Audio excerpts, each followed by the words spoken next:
Well, good news for creationists, bad news for evolutionists. That's what it is.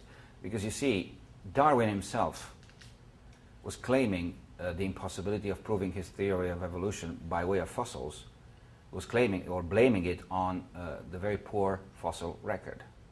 Since Darwin's times, we have a huge amount of new fossils.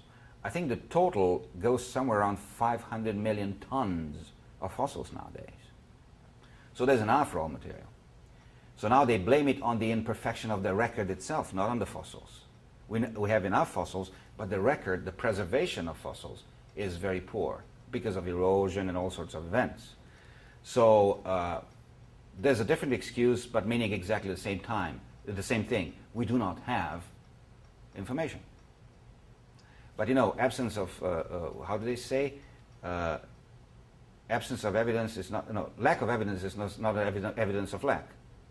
That's how they say, right? So it's exactly the same thing.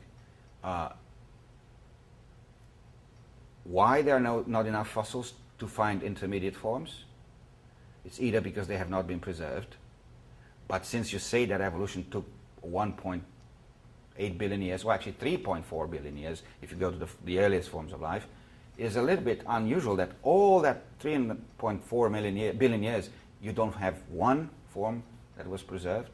Or you can say that there's never been a transitional form, because everything was created according to its own kind, as we creationists say.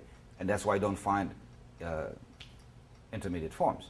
But by and large, we have less intermediate forms today, or transitional forms today, than we used to have in times of Darwin.